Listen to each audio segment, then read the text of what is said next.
All right, well, hello. We'll go ahead and get this started. So we don't have our normal MC, as you can tell. Normally it's Chris, this is gonna be me. I apologize, because I'm really not a comedian. So I'm not gonna play towards my weakness here. But if anybody does have a dad joke, think about it for about a minute. I'll bring this mic to you so you can give it a go. But otherwise, there will not be a dad joke tonight. Oh, we got one. Somebody's going to save us here. So Andy's on it. So let's go ahead and start with our basics here. We like to definitely support everybody that supports Node and JavaScript in the area. And so we want to talk about events that are happening in this month before we meet again. So you can check them out. There's going to be Waffle.js on the 12th. It actually got rescheduled. We're at a point now where they happen before us, so it's kind of a little shift in notifications. So they're going to be on June 12th. And I'm actually going to talk there, which is a little different. Thank you. Pretty excited. So we're going to talk about Berkeley JavaScript Dojo, which I'm going to talk about a little bit more later. So that's going to be awesome. And I think they were looking for one more speaker. So maybe check with their website if you're thinking about speaking or have a talk and want an intro. Then we have Node School Oakland. It's going to happen on June 15th at 1 o'clock. We have the dojo. It's going to happen at Cafe on June 29th. And then we have Node School SF.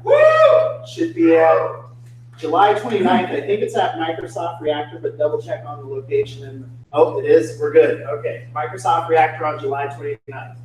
And then SFNode, we're always looking for hosting, so if anybody wants to host us for next month, we're definitely listening, or if you know somebody. But we're gonna do it on July 11th, because 4th of July, 4th of July happens that next Thursday, so we're pushing it a week back. So just kind of put that on your calendar if you have it on auto scheduling. But I want to thank our sponsors here at Mixmax. Incredible folks here just supporting the community in San Francisco. So Brad's going to say something for us. Hello and welcome to Mixmax. We're so proud to have you and support the Node community. We're big fans of Node. We use Node for our entire platform, really. So Mixmax. So if you're using Gmail and not using Mixmax, you should download it today.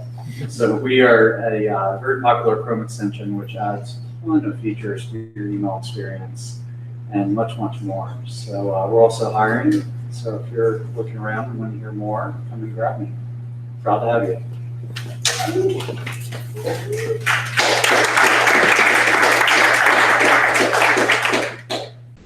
Awesome, great location, makes it easy for you to get here. So we have something new that we just started a few months ago, and I got my notes ready. So 2 minutes of Node. I'm not timing myself, maybe if somebody wants to time me. I got enough items here that I think it should fill 2 minutes. These are going to be on Twitter, so don't worry about the details so much. But I just want you to know about it, kind of log it in your memory. So Node.js is doing social co-chairs. This stuff is just being debated about, hasn't really been approved, but they're looking for people to volunteer themselves to do some social media, probably about 5 hours a week. So there'll be a tweet on that. It's for Node.js social co-chairs. And they're even thinking of a couple dollars in swag to help out, but that hasn't been confirmed either. So this is next level news too. So these are the headlines. I'm going to cover 3 ways you can contribute to Node, because we always need contributors. This is a community-based project. So one is Good First Issues by Tyranny. It's a CLI. Really cool if you're looking for good first issues to contribute with. And it's a great little CLI. You can just punch in some search terms and get a quick list up to date. The third headline I'm going to talk about is another way to contribute to Node. So Node has features that need champions. We need people that want to contribute to Node, maybe on a more complex feature. And so they are looking for champions, and they have a list of those champions. And that's been collated, aggregated on the interwebs. So I'll post a link to that. Another way you can contribute to Node is by a list that was created or at least put out by Richard Trott. So this is called Node To-Dos. These are good, like first issue kind of things, or any type of issues, but they're things to help contribute on Node. So I'm gonna put a list on Twitter for that. So check it out. Rich Trott is usually here, so he can speak more to that, but it's definitely awesome. And then Node.js created a community store. So if you want to buy stickers and swag, I don't really know how to get it on there or who puts it on there. Since we're community-based, if you're an artist or whatever, or you know somebody, maybe they can get it on there. But there is a Node.js community store now, so there's no merchandise out there. They have Pride stickers for Pride Month. I'm definitely a Pride ally, so just let you know that. And then another headline, OpenJS Foundation. Has anybody heard of this? Has anybody heard of OpenJS yet? Awesome. Did you know Node.js and OpenJS merged or made one group? Okay. So Node.js was its own foundation. They merged with JS Foundation, if you haven't heard about it, to really increase our impact. Get the message out there and have a bigger community to work with. So there was a Node.js. I don't know the full name. I'm assuming it was Foundation, but now it's officially OpenJS Foundation. And they're going to be with other projects, JavaScript related. So really cool stuff. There will be a link on Twitter. Give it like 5 minutes after this for me to get everything up there. But they had their first cross-project council meeting. And there's been a ton of discussion about this. So on the last topic, hopefully I made it under 2 minutes. Mentorship application. So if you want to be mentored by somebody in Node.js, the application ends on June 10th. So you only have a couple days for this. It's going to be on Monday. But you can get a mentor. The mentor is going to help you contribute to Node. They're going to really guide you through that process. I think there's already 100 applications of when I heard about this last week. And I don't know how many mentees. There's definitely less mentees. So if you want to be a mentee, talk to this group in Node.js. If you want to get mentored, definitely talk to this group. Do the application. I'm going to put a post on Twitter. So those are my 2 minutes of Node. It felt like more than 2. Nobody checked. All right, so basic housekeeping here. We got bathrooms. There's 2 bathrooms down here to my left, just left of the stairs. Don't have to go up. And there's definitely pizzas. So if you haven't had pizza yet, definitely grab some over here. And the Wi-Fi was on the first slide. Don't touch anything that doesn't look like it should be touched. And then our code of conduct comes from the JS code of conduct. I can't read it super awesome like some people might know, but it is right here. And definitely contact us if you feel like you need to report something. So we always are looking for talks. We're always looking for speakers. We need venues, so definitely hook us up. And we're on Twitter. We have an email you can reach out to. We will record these when we have people that can actually record them for us. So if you have Periscope, Twitter, that's a great way to record a talk and just put it on social media. But otherwise, we're always looking for somebody maybe bring a camera and donate that little bit of effort for us. Our very own Winston, he's around here. He's going to send out some surveys at the end. So definitely in 24 hours, you'll hear from us and respond to those surveys. Thanks, Winston. And today, I don't know if you knew, but kind of a special event for us. Not super awesome, but it's definitely special. Is I just want to thank Paul for all the work he's done. This is going to be the last SFNode that he's going to make it to being in the area. I kind of surprised him with this. Oh, there you go. So big round of applause for Paul. Hell yeah. You know, I came to these just checking them out as somebody that moved to the area from Colorado, and he's made me feel invited, and I've enjoyed it enough to volunteer. We can always use more help, so thank you so much. I don't know if you want to say anything. No, why would I want to say? Ah! All right, well, with no more chitter chatter from me, here we go. We're going to start with our first speaker.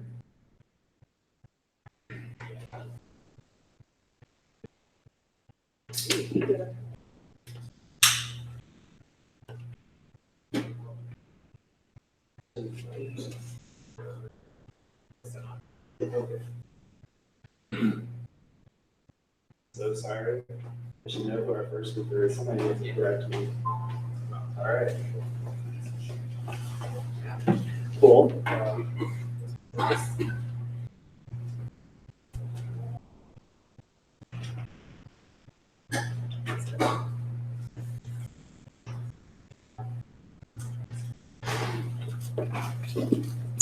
Well, I'd like to thank Mixmax for hosting this Node Meetup, and I'd like to thank everyone for coming out to this my talk about TypeScript and Node. And here's a little dad joke. I once asked my dad, how come you don't trust stairs? And he responded, because they're always up to something. Hey! Okay, so the purpose of my talk is I want to talk about the benefits of TypeScript, why you should use it, why you shouldn't use it, and how to set it up with Webpack, and in the context of Node. A quick little debrief. For those who aren't familiar with Webpack, Webpack is a JavaScript bundler, but for the sake of this talk, we won't dive too deep into it because Webpack is a whole separate ballpark. We'll leave the details at that. Okay. So for those who may not know, let's go over what is TypeScript. TypeScript is an open source type superset of JavaScript, and at the end of the day, TypeScript will compile down to plain JavaScript. It's owned and maintained by Microsoft, so it has a huge backing, and there's no worry about the language losing support anytime soon. Here's a list of many companies that use TypeScript in production and in development. We have Airbnb, many banking companies like Capital One, Apollo, Microsoft, Samsara, even the company I'm at right now, Meetup. We use TypeScript on the back end and on the front end. So let's talk about why you should use TypeScript. Let's take a look at this JavaScript API. Can anyone tell me what's wrong with it?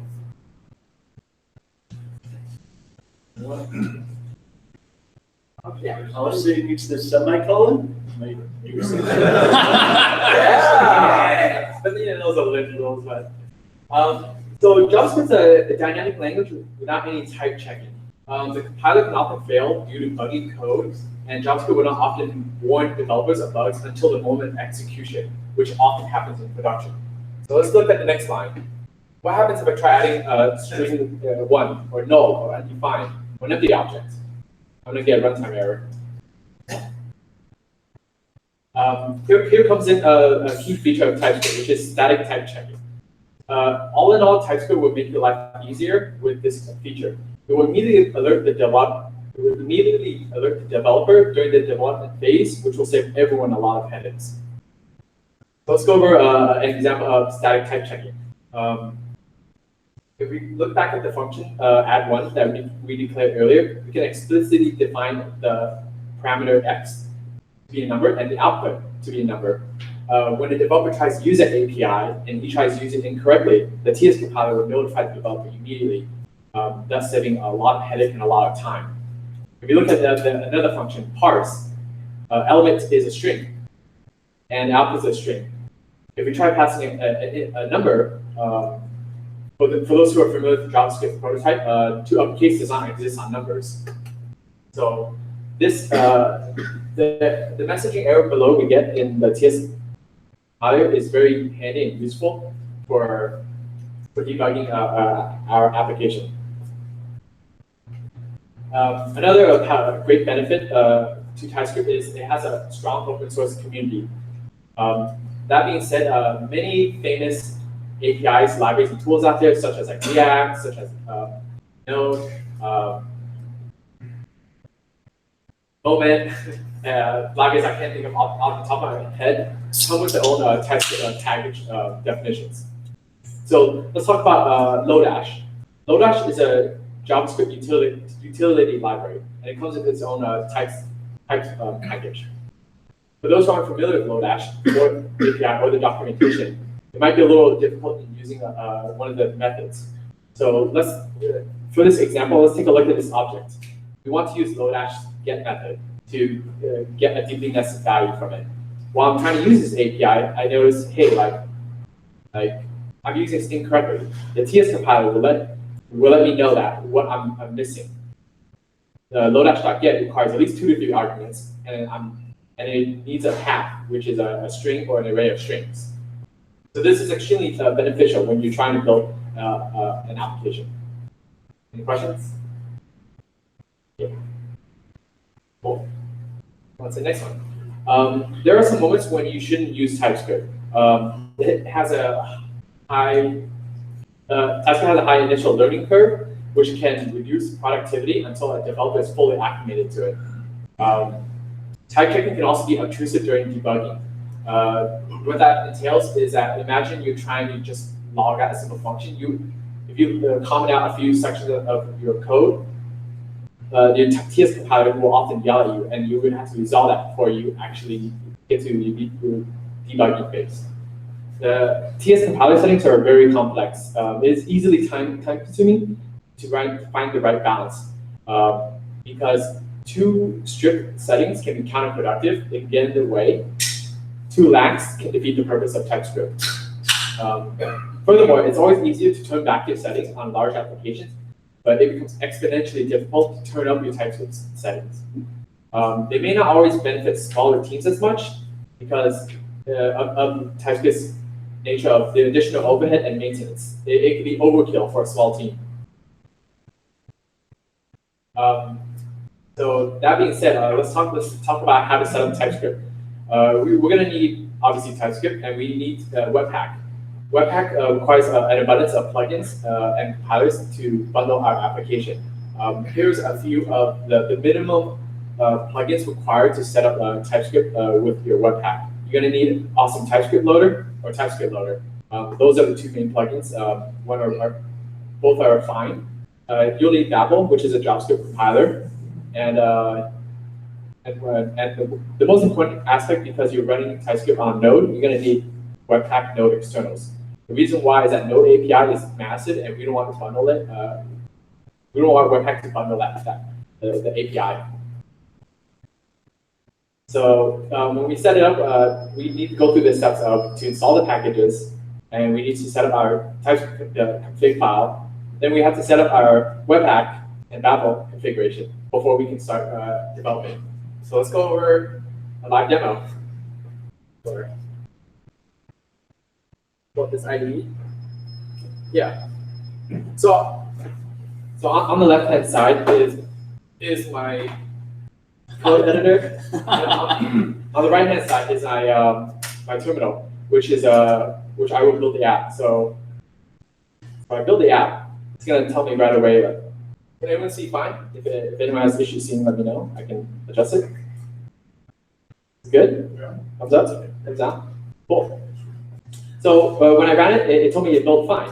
Let's go over this the simple little Express app, which will serve a simple route that the response will send the hello world. When we define this, we need to define what the response is. So we can easily pull the response taggings from this Express package, and we can see what our response is, which is it extends from the core response. If we go deeper, we can see exactly what the properties of that response object has. It has status code, which is a number. It has a send status method that takes in a code and returns a response. All this documentation is very useful for the developer, and it saves you a lot of time because you get the immediate benefit of TypeScript telling you if you're using the API incorrectly. So if I remove this, I'm going to get an error. First of all, I have my TypeScript config setting, so I have no unused variables. And response is not being used, so it wants me to remove it. Once I have that removed, I'm going to have an issue where that needs filled.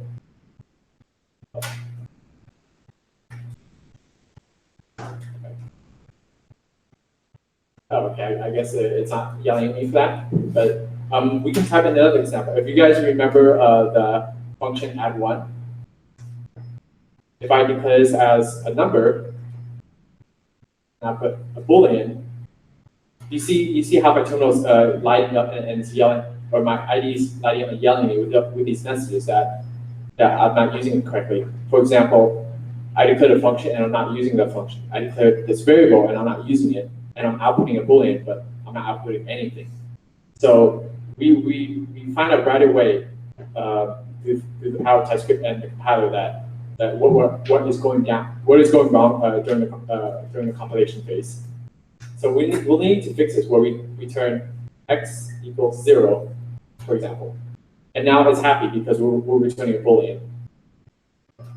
Yeah, so there goes my talk. If anyone has any extra questions, I can go further. Yeah. Why do you say using TypeScript is bad for small teams? It's not that bad. It's a small team won't benefit as much because everyone on a small team will have to learn TypeScript. Because TypeScript is self-documenting, it can be overkill. It's like you're going very far to set up something that a small team may not need to push a small feature out. How many bugs would you say TypeScript has caught for you?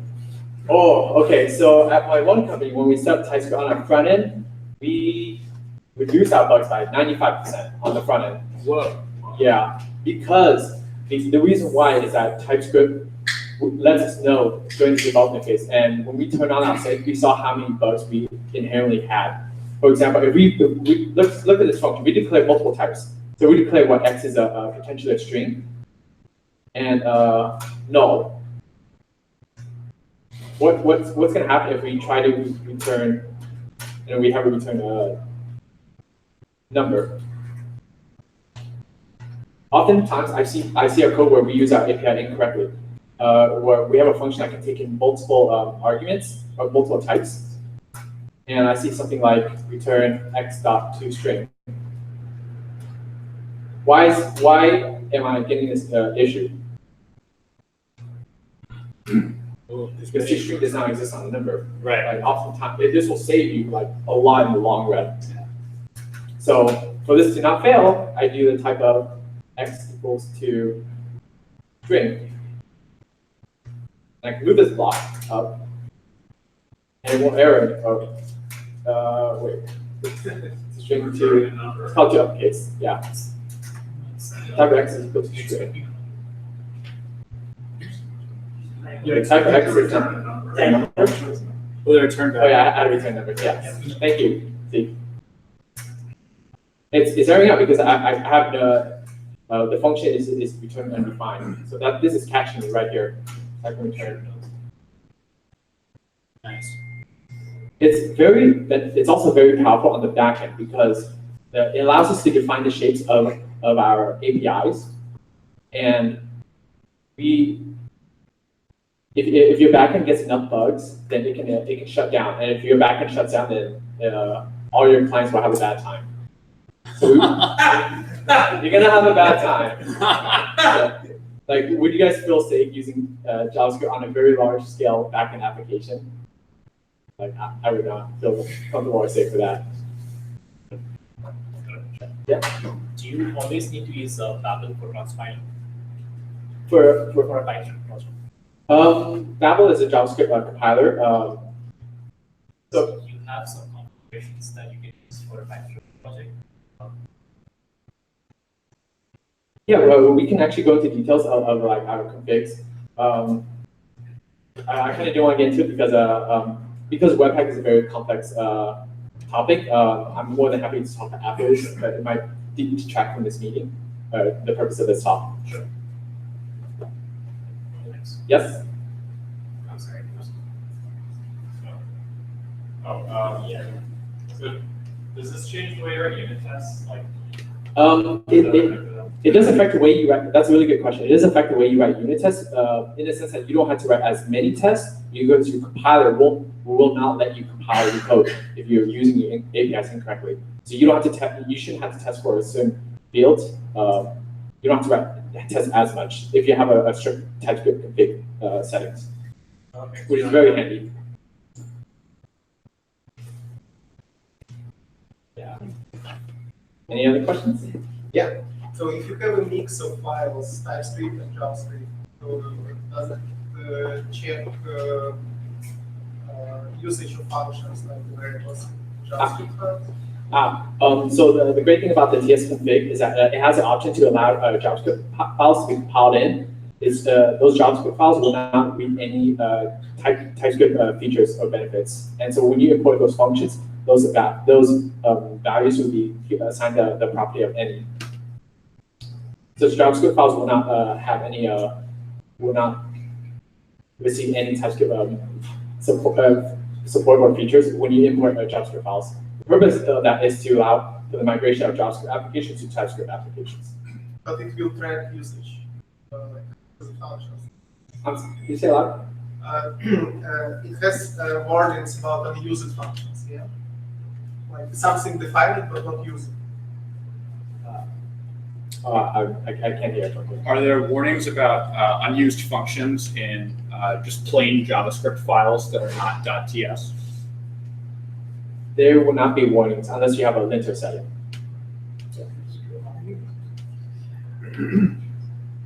Yes.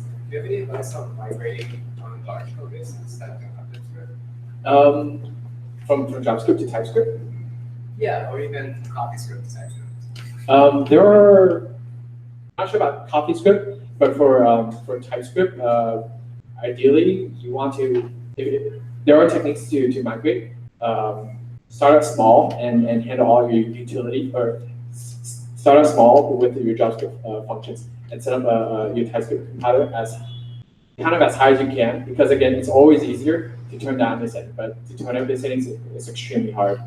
And using the allow.js to slowly transition your files into TypeScript. So eventually you have no more JavaScript files, and then you can remove your JavaScript rules on your Webpack configuration. Yeah. When you say turn up the settings to high signal, what does that look like? Okay, so good question. So let's take a look at, if we look at my TS config settings, let's take a look at no unused locals, which means if there's if I declare a variable and I do, for example, right here, do you remember how I defined this function add1, but I'm not using it at all? Because I turned it off, the TypeScript is not yelling at me anymore. It will not. It will overlook that rule. Oh, well, I'm getting some rules, but it's able to build it correctly fine. Yes. All right, I think that's going to be it. Thank you so much, Andy. If you'd like to follow him on Instagram, it's Little Koopa Bear. I'm glad he mentioned it because he talked about this corgi and I thought it was this Twitter. No, the corgi has its own Instagram. So if you like puppies like our family does, it looks like a cute one. Yeah, cool. Thank you very much. So everybody take like 5 minutes, kind of, stretch your legs, use the restroom, maybe grab some pizza if you haven't yet, drinks, and then come back for our next speaker, Logan. My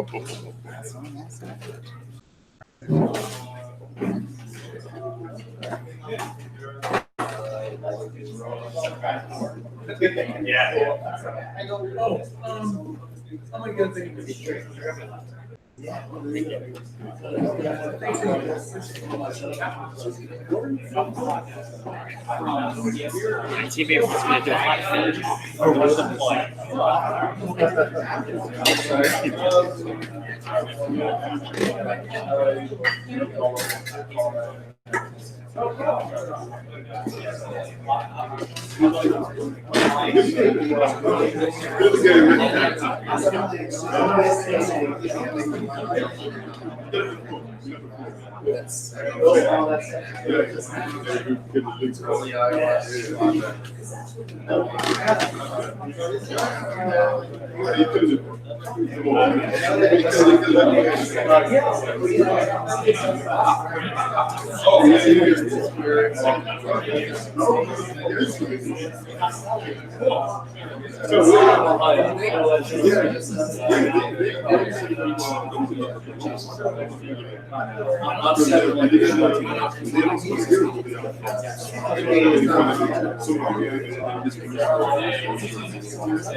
Oh, I know, yeah, they're great, yes.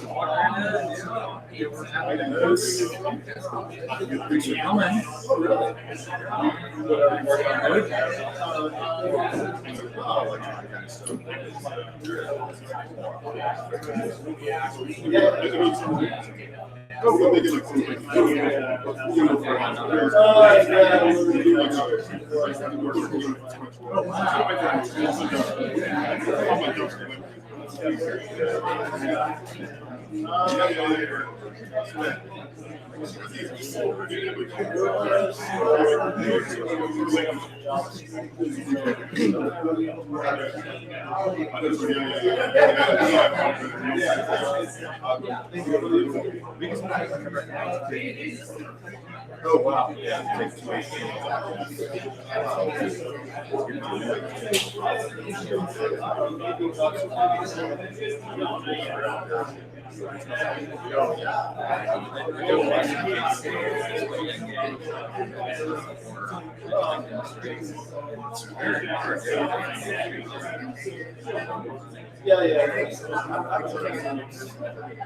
Long-term goal is to specify directory space, one or more and commits directory. Oh, this text came from that commit. This text came from this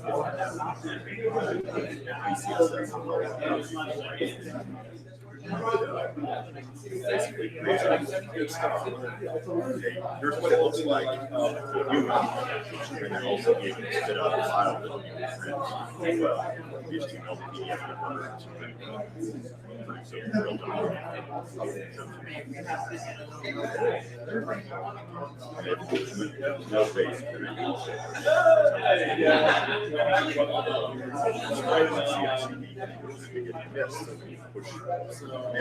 appropriate branch and create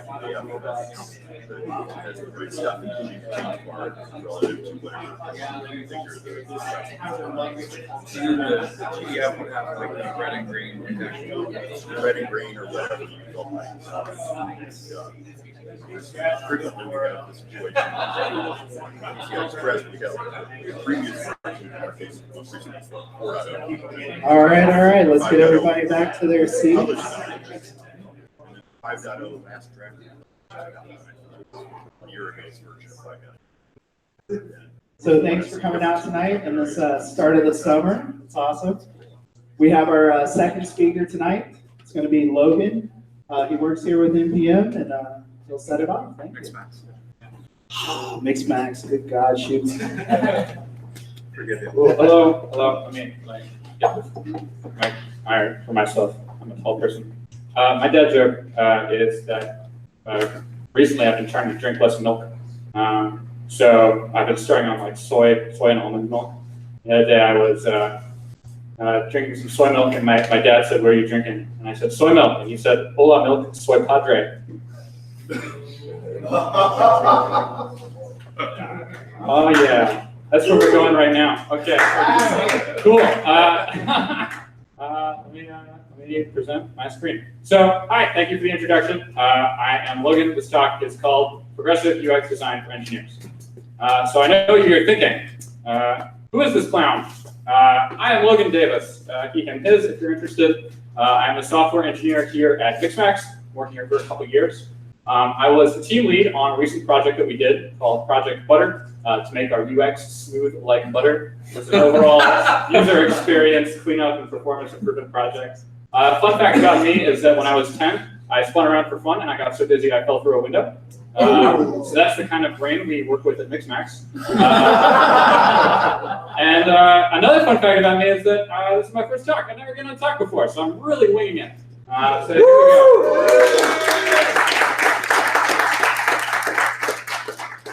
All right, so I know what you were also thinking. What the heck is Mixmax? Welcome. This is Mixmax. You're in the building.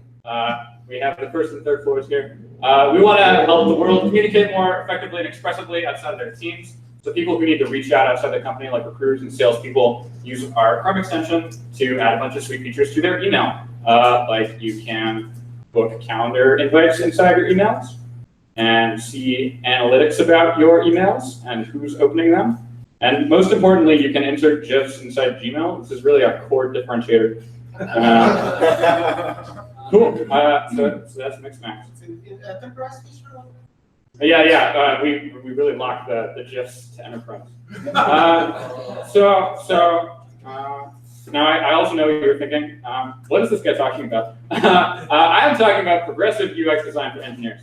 So here's a little outline for the talk. I got a bunch of wordy introduction at the beginning, and we're going to talk about some guiding principles for building user interfaces that are respectful of other people. Now, I'm not a designer. I am a full-stack engineer here at Mixmax, but I think these things are really helpful for engineers to know, to save you trips talking to your design team about how to make things feel snappy. You know, whenever somebody says, like, make it feel snappy, this is usually what they're talking about. And also for, like, for moral reasons, I think this is appropriate. I have some bad news to share. Death waits for us all. It's coming. And I personally believe that as people who build products that other people should interact with, we kind of have a responsibility to be respectful of the time of our users. You know, you only have so much time on this mortal coil, and no one wants to spend theirs waiting for your web app. Really, guiding principle of respectful progressive UX design. Anything you build for other people should be respectful of who they are and also like the time resources that they have available. And so if you're an engineer building something, I think that you have a responsibility not to make users wait for your product to load, wait for stuff to process, or like execute unless that's absolutely necessary to doing what they have asked your product to do. And especially at Mixmax, you know, our whole pitch is that we automate away parts of the day for like salespeople. They want to go in and update Salesforce manually. They have this awesome rules engine that will do it automatically for them. You know, we extra have to be respectful of our users' time because our whole pitch is that we save you time. Here's a lodestar to keep in mind. That's very wordy, so here's a punchier way to think about it. Don't kill your users. Any time they spend waiting for you, you're slowly killing them. Don't kill your user. All right. So here's how to not kill your users. First, we're going to talk about a pattern that I love very much. It's called optimistic rendering. What is optimistic rendering? Do folks here know what optimistic rendering is? Can I get a show of hands about optimistic rendering? Not a lot. Okay, sweet. So optimistic rendering is a design pattern when you're building an application of behaving as though an action were successful before the action has been completed. So let's say in Mixmax, I have a draft email that I'm about to send out, and I want to delete my draft. The pessimistic way to render would be to click delete, wait for the network request to go to the server, delete something, get a response back from the server, and then render the thing deleted. That's pessimistic rendering. Optimistic rendering is I click delete and it's gone, and I am optimistic that the request will succeed. So I'm gonna, I can hear the discontent fomenting in the audience. I'm about to start something of a holy war. I apologize. I believe that you should be optimistically rendering basically everything. And we'll get into why. So most commonly in a web application, this will mean updating a view client side based on the assumption that a network request that you issued is going to return 200 OK, or some other success status. All right, so I called it objection. There are many objections to optimistic rendering. Here are a few of the ones that you hear very frequently. Optimistic rendering is lying to your users. We should reflect the real state of their data on our servers in our UI. We should just make our backend faster to save our users time. What if something goes wrong with our request and we have already optimistically rendered? Okay, I put these next to like a little comedy gif, but these are serious concerns. I don't want to like downplay these. These are things that we should think through. I'm going to talk about it right now. So first up, what happens if something goes wrong in our system that we've built and we're optimistically rendering? I think it's a great principle as a designer of products to be data informed. So when you ask, what if something goes wrong, my follow-up question is, how likely is it that something will go wrong? And how bad is it if that thing goes wrong? Let's say that you issue a request to delete that draft inside Mixmax, and 0.01% of the time that request fails.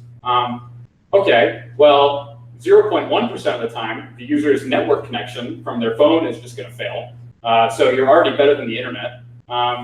Is it really worth delaying 99.99% of users, that 2-second network round trip in your application, for that 0.01% failure case? On the other hand, like, okay, let's say your thing fails way more often than that. What if your request fails 10% of the time? If your request fails 10% of the time, shouldn't you fix it? Like, it's failing 10% of the time. That's really bad. My general modus operandi on this is that if your backend is failing often enough that it's not worth optimistically rendering because it's too risky, your backend should probably be more stable and you should have fewer errors. And you can always handle errors.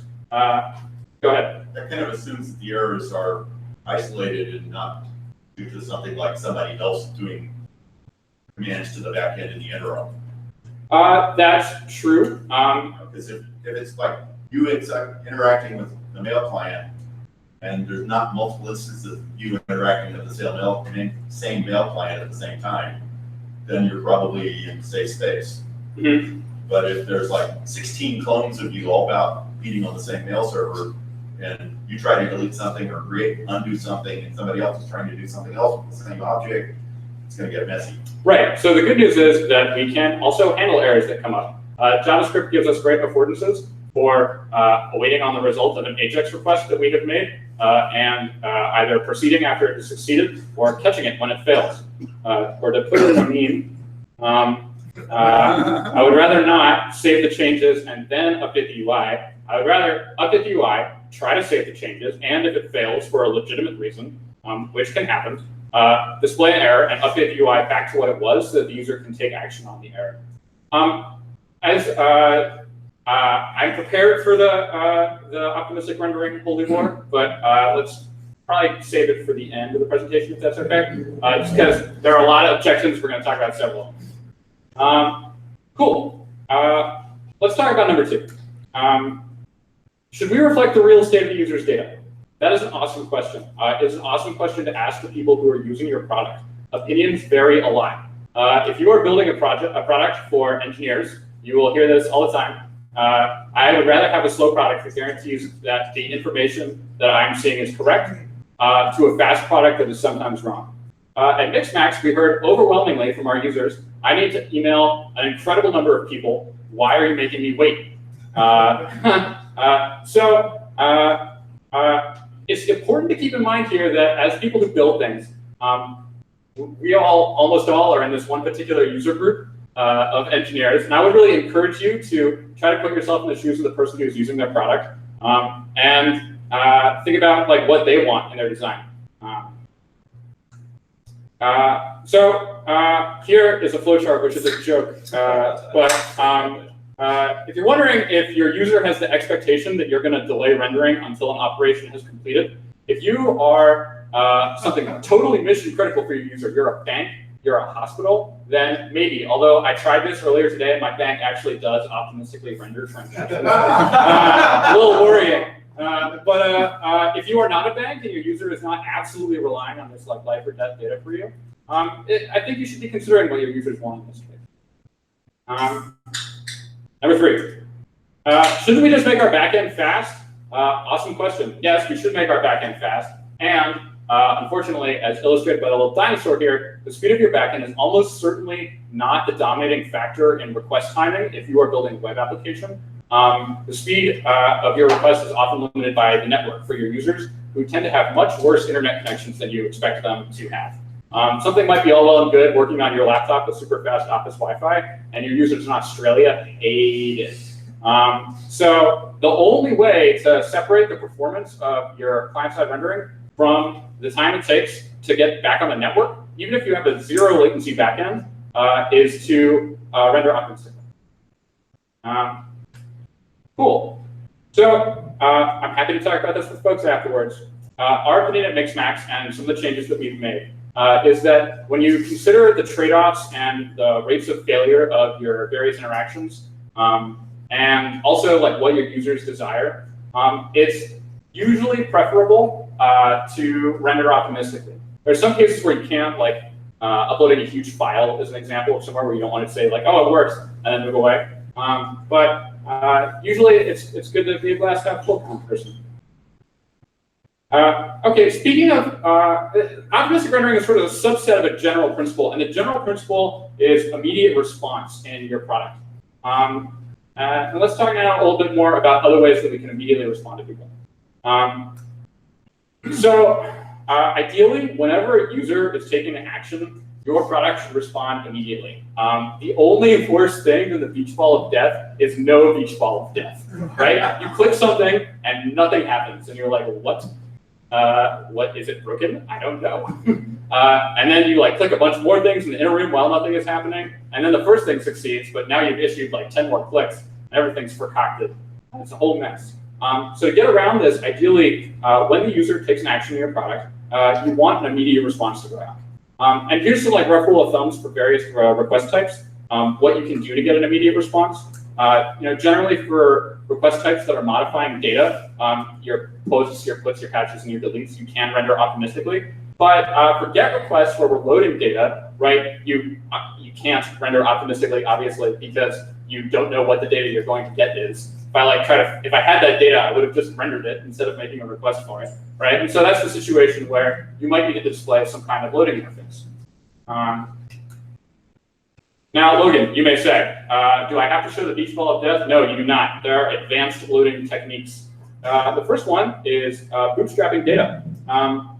So a lot of us here work with Express and like Node apps. If you've worked with Express, you'll know that in order to get the HTML that their web page is going to render, your user, like it's a route in your Express application. And instead of sending them an HTML and JavaScript bundle to their browser that then makes a request to load back data from your servers again, you can often just bootstrap the data into the page and save the extra network round trip.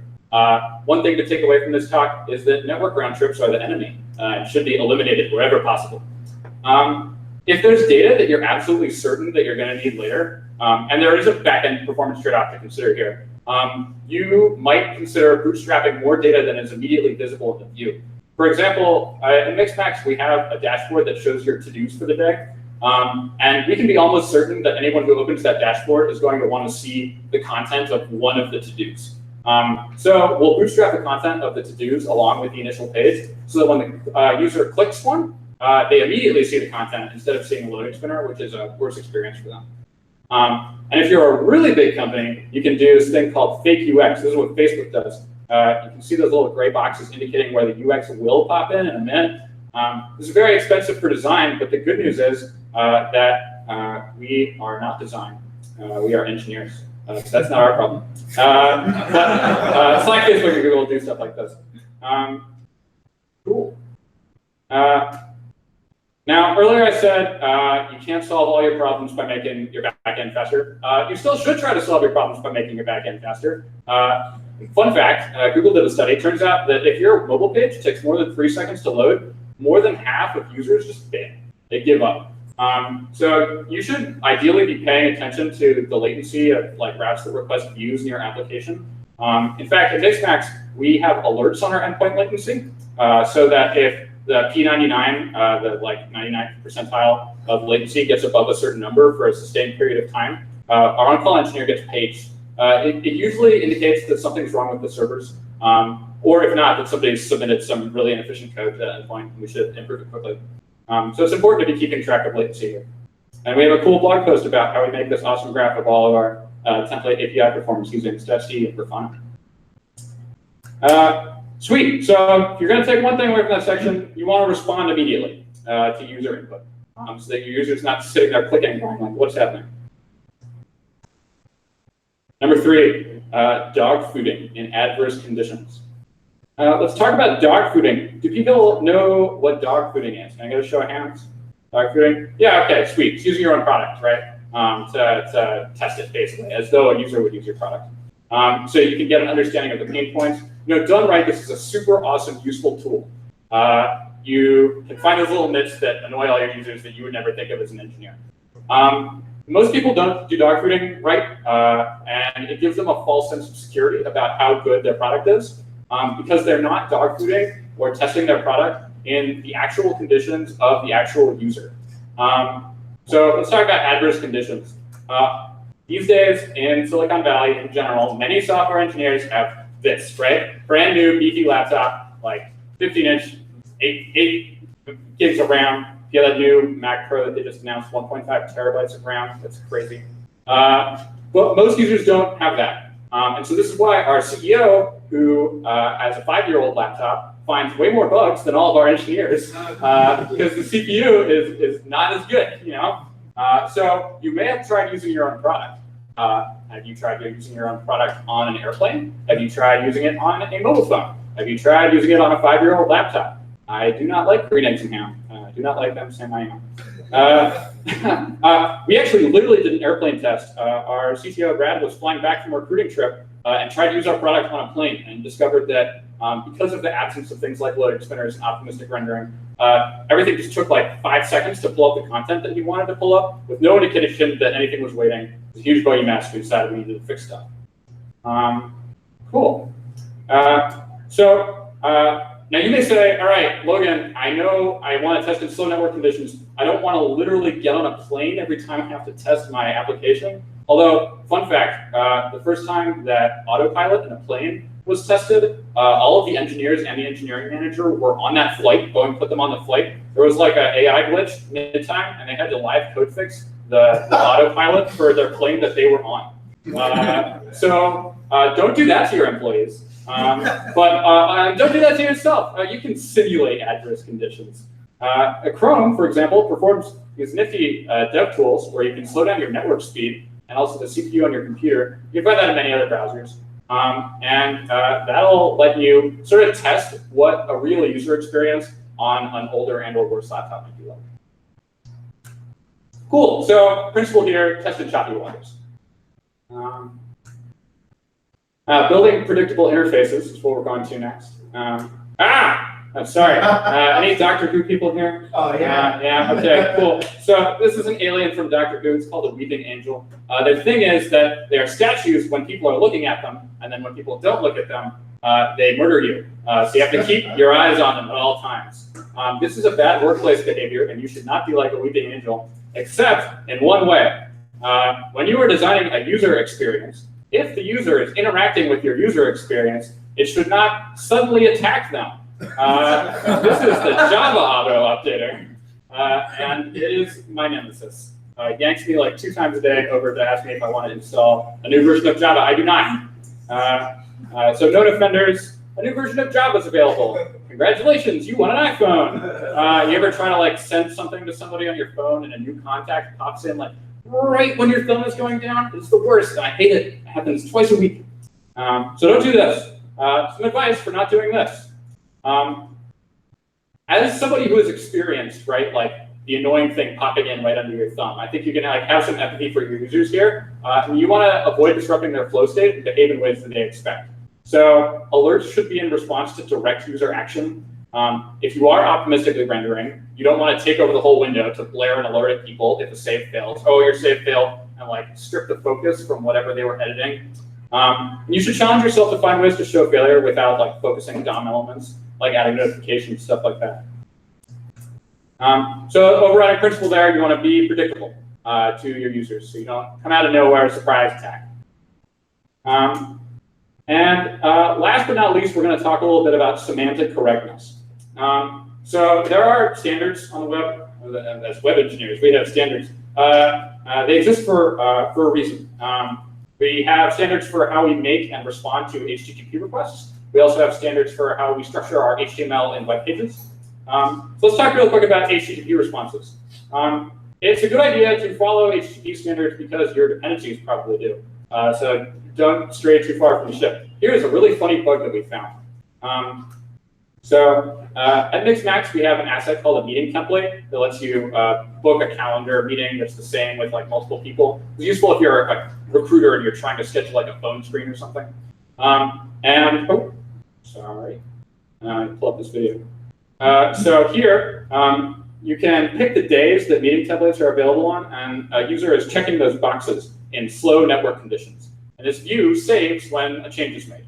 So I click the boxes, I move my mouse away, and oh my God, what? They're changing on their own. I didn't do anything. What is happening? It turns out that what is happening is that a front-end dependency of ours, Backbone, has an expectation for how patch requests should be handled that's not technically in the patch request RFC. It anticipates that when you issue a patch request, the server will respond with only the fields on the object that were modified, and anything that you send back, it will change onto your new model. So in this video, the first request is issued, and then I change other stuff, and then the first request comes back, and my model is now reset by Backbone implicitly to whatever it was at the time that I issued the first request, ignoring any changes that I made in the meantime. And it's because the server in Node was returning the entire object instead of just the field that I changed. So that's the kind of crazy thing that you can get into if you're not paying attention to HTTP standards. Cool, let's talk about HTML standards real quick. This is its own entire talk, but for reasons of designing accessible products, you should be trying to follow HTML standards. More users than you would expect interact with your product in ways that you would not expect. So for example, using a screen reader for users who are not sighted. And if you don't have semantic HTML, you are leaving these users out in the cold. Your images need to have alt tags for people who can't see your images. If you do HTML trickery that like hides widgets somewhere in the DOM and then pops them in later, that is gonna like mess up the screen reader real bad. And I don't have time to show a screen reader, but if you want to see one operating on several notable web pages that handle screen readers really poorly, you can come up to me after the talk. Cool. So standards exist for a reason. All right, so conclusion. This has been a bunch of tips for designing interfaces that are respectful of your users' time and trying to fulfill their expectations as much as possible. The goal of this talk is you can walk away needing to make one fewer trip to your designer, building things that come off as snappy, and when you build a product, it'll be respectful of your users. We have optimistic rendering, where you can carefully consider trade-offs about how many users expect things to go fast versus how many users might see a request fail. We have when to show a loading spinner. We have testing your product in the conditions that are your real users' conditions. Building user interfaces that don't surprise people, and making sure that everything is semantically correct so you don't run into accessibility problems or really gnarly bugs. So in conclusion, we all have only so much time on this mortal coil. No one wants to spend theirs waiting for your web app or for a talk to end. Thank you.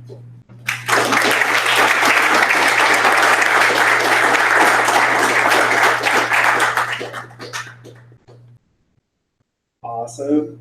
It was kind of funny when Logan started, and this is the second time I've seen Logan represent Mixmax. Does a great job. It's awesome. He was at Waffle.js. Can't remember when. Every other day always feels like last year, so I don't know. But you do a good job. A couple things I thought of, though. One, I'm the Doctor Who fan that whooped over on the side. Never seen a weeping angel used like that. That was awesome. Never want to see it used that way again. Another thing that I thought of is half-baked. Nobody's seen it, but have you tried JavaScript with Koa? Have you tried JavaScript with Happy? Have you tried JavaScript with Express.js? I kind of love your little part there where you're like, have you tried this with that? Have you tried that? So good job, good job. Yes, do it everywhere. So thank you so much tonight. This was our 2 speakers for tonight. It was awesome to have you here and join us. We do have a little bit more time in this space, but be respectful. We're going to be out of here at 9. We also have one thing that we always have is 15 seconds of fame. So think about it, but walk up this way. This mic is for you. 15 seconds to talk about if you're looking for a job, if you have a job and you're looking to hire some devs, internships, it's summertime, all that kind of stuff. So come talk to us. And you can form a line right here. Don't be shy. All right, so I'll go ahead and start, give you some time to think.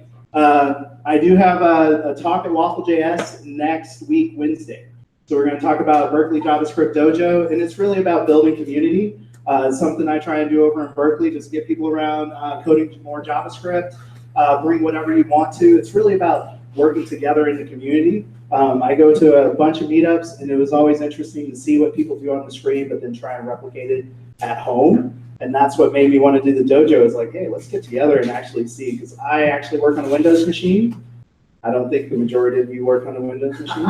So all the presentations are different when I get home. So I get excited, I try and download it, then I run into weird issues. And Berkeley JavaScript Dojo is the kind of place to work that stuff out. So we do it once a month, and I'm gonna talk about that at Waffle.js. So another thing is we're still looking for a host for next month. So if anybody, this is community oriented, community focused. So if you work at a startup or you work at a company that is hiring for JavaScript, maybe mention that we're looking for hosting. We're always looking for venues. So definitely come on out. And I was just gonna ask, what do you need to be a host? we need a space in San Francisco that's traditionally downtown in the district, but talk to us.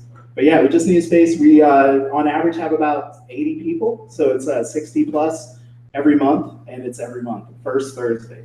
So yeah, that'd be awesome.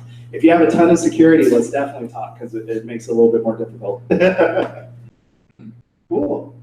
So anybody coming down? Business cards to pass out? All right, cool. Well, thank you so much. Chat with everybody. Get to meet somebody new. Bye-bye.